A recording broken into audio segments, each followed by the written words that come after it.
اصل کامیابی یہ ہے کہ آخرت کو سامنے رکھ کر دنیاوی زندگی گزاری جائے۔ قسم ہے ان گھوڑوں کی جو ہانپ ہانپ کر دوڑتے ہیں، پھر جو اپنی ٹاپوں سے چنگاریاں اڑاتے ہیں، پھر صبح کے وقت یلغار کرتے ہیں، پھر اس موقع پر غبار اڑاتے ہیں، پھر اسی وقت کسی جھمگھٹے کے بیچوں بیچ جا گھستے ہیں کہ انسان اپنے پروردگار کا بڑا ناشکرا ہے اور وہ خود اس بات کا گواہ ہے۔ حقیقت یہ ہے کہ وہ مال کی محبت میں بہت پکا ہے، یعنی وہ دولت کا رسیا ہے۔ پھر کیا وہ وقت اسے معلوم نہیں کہ جب قبروں میں جو کچھ ہے اسے باہر بکھیر دیا جائے گا اور سینوں میں جو کچھ ہے اسے ظاہر کر دیا جائے گا؟ یقیناً ان کا پروردگار اس دن ان کی جو حالت ہوگی اس سے پوری طرح باخبر ہے۔ خلاصہ ہے، اللہ تعالیٰ نے اس سورہ میں انسان کو بتایا ہے کہ وہ اس دنیا میں اللہ تعالیٰ کی بے شمار مخلوقات سے فائدہ اٹھاتا ہے، اور عمومی طور حیوانات، نباتات اور جمادات سب اللہ تعالیٰ کے حکم سے انسان ہی کے تصرف میں ہے، کیونکہ اللہ تعالیٰ نے انسان ہی کو زمین میں اپنا خلیفہ متعین فرمایا ہے، جیسا کہ اللہ تعالیٰ نے سورہ البقرہ میں ذکر فرمایا۔ اس موقع پر خصوصاً جنگی گھوڑوں کی انسانوں کی حفاظت کے لیے قربانیوں کا تذکرہ کیا گیا ہے کہ وہ انسان کی اطاعت و خدمت کے لیے اپنی جان کی بازی لگا کر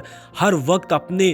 دنیاوی مالک کی حفاظت کے لیے تیار رہتا ہے۔ 5 آیات میں قسم کھانے کے بعد اللہ تعالیٰ نے انسان کی ناشکری کا ذکر کیا ہے کہ وہ اپنے گھوڑوں اور بے شمار دیگر اشیاء جس کو اللہ تعالیٰ نے انسان کی خدمت کے لیے مہیا کیا ہے سے سبق حاصل کر کے اپنے حقیقی مالک کی طرف رجوع کیوں نہیں کرتا؟ انسانوں کا بھی تو خالق، مالک اور رازق وہی ہے۔ گھوڑوں سے عبرت حاصل کر کے انسان اپنے حقیقی مالک کی فرما برداری کے لیے اس کے احکام کے مطابق دنیاوی زندگی کیوں نہیں گزارتا؟ اپنی مرضی سے دنیا کے لیل و نہار کیوں گزارنا چاہتا ہے؟ اللہ تعالیٰ نے انسان کے بخیل ہونے پر اس کی ملامت کی ہے کہ اللہ تعالیٰ ہی نے انسان کو دولت، منصب اور اولاد دی ہے، اور یہ ساری کائنات بھی اللہ تعالیٰ کے حکم سے وجود میں آئی ہے، لیکن مال حاصل کرنے کے بعد انسان مال کے متعلق اللہ تعالیٰ اور لوگوں کے حقوق کا کما حقہ ادا نہیں کرتا، بلکہ گن کر چھپا کر رکھتا ہے اور لوگوں پر ظلم بھی کرتا ہے۔ حالانکہ ایک دن ایسا ضرور آئے گا کہ مال و دولت اور ساری جائیداد یہیں رہ جائے گی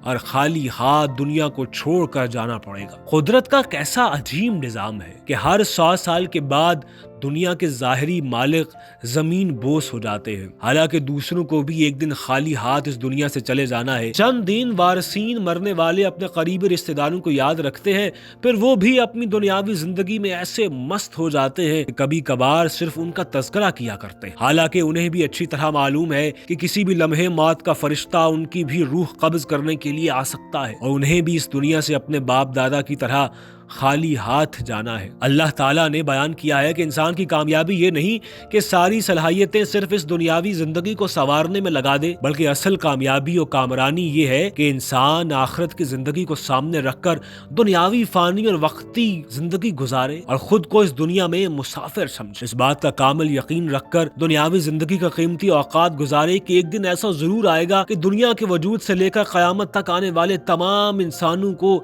حشر کے میدان میں جمع کیا جائے گا اور ہر شخص کا نامہ اعمال پیش کیا جائے گا۔ عقل مند شخص وہ ہے جو مرنے سے قبل، مرنے کے بعد والی ہمیشہ کی زندگی کے لیے تیاری کرے۔ اصل بات یہ ہے کہ جس پر شہادت کے لیے گھوڑوں کے چند اوصاف کی قسمیں کھائی گئی ہیں، یعنی چند قسمیں کھا کر خالق کائنات نے فرمایا انسان اپنے پروردگار کا بڑا ناشکرا ہے۔ اس آیت میں اللہ تعالیٰ نے حضرت انسان کو کنود کہا ہے، جس کے معنی ناشکرے کے۔ حضرت حسن بصری نے فرمایا وہ شخص جو مصائب کو یاد رکھے اور نعمتوں کو بھول جائے اس کو کنود کہا جاتا ہے۔ غرض یہ کہ جو انسان اپنے گھوڑوں کی ساری جانثاری دیکھتا ہے اور ان کی قربانیوں سے فائدہ اٹھاتا ہے، لیکن اسے یہ سوچنے کی توفیق نہیں ہوتی کہ وہ بھی اپنے رب کا غلام ہے، اس کو بھی کسی نے پیدا کیا ہے، کیونکہ وہ اور پوری کائنات خود بخود کیسے قائم ہو سکتی ہے، لہٰذا اس کی ذمہ داری ہے کہ وہ بھی انہی گھوڑوں کی طرح اپنے حقیقی مولا و آقا کی اطاعت کے لیے ہر دم تیار رہے۔ اس سے یہ معلوم ہوا کہ انسان ناشکرا ہے، کیونکہ گھوڑا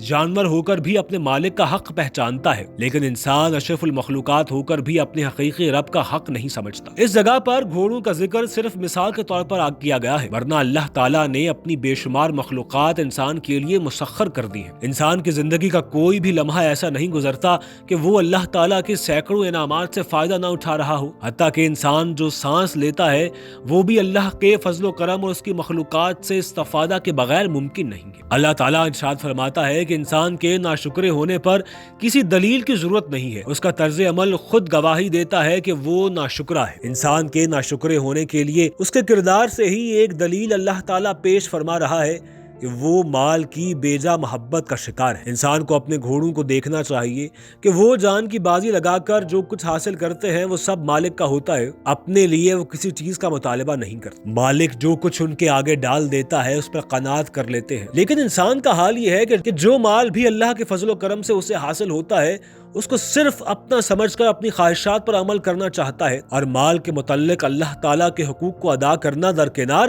دوسرے انسانوں کے حقوق بھی کھا جاتا ہے۔ ان آیات سے غافل انسان کو اللہ تعالیٰ متنبہ کر رہا ہے کہ کیا وہ اس دن کو بھول گیا ہے جب مردے قبروں سے زندہ کر کے اٹھا لیے جائیں گے اور دلوں میں چھپی ہوئی باتیں سب کھل کر سامنے آ جائیں گی۔ حالانکہ حضرت انسان جانتا ہے کہ اللہ تعالیٰ تمام انسانوں کے احوال سے بخوبی واقف ہے، اس لیے عقل مندی کا تقاضا یہ ہے کہ انسان اللہ تعالیٰ کی ناشکری سے باز رہے اور مال کی محبت پہ ایسا مغلوب نہ ہو جائے کہ اچھے برے کی تمیز بھی نہ کرے، کیونکہ قیامت کے دن ہر شخص سے سوال کیا جائے گا کہ مال کہاں سے کمایا، یعنی وسائل حلال تھے یا حرام، نیز کہاں خرچ کیا، یعنی اللہ تعالیٰ اور بندوں کے حقوق ادا کیے یا نہیں۔ اللہ تعالیٰ نے یہ اعلان کر دیا کہ ہر انسان کی زندگی کے ہر ایک لمحے کو محفوظ کیا جا رہا ہے۔ آج کے کمپیوٹر کے زمانے میں اس کو سمجھنا بہت آسان ہو گیا ہے، کیونکہ جب انسان کے تیار کردہ پروگراموں کے ذریعے لوگوں کی ساری نقل و حرکت محفوظ ہو جاتی ہیں تو پھر خالق کائنات کے نظام میں ایسا کیوں نہیں ہو سکتا؟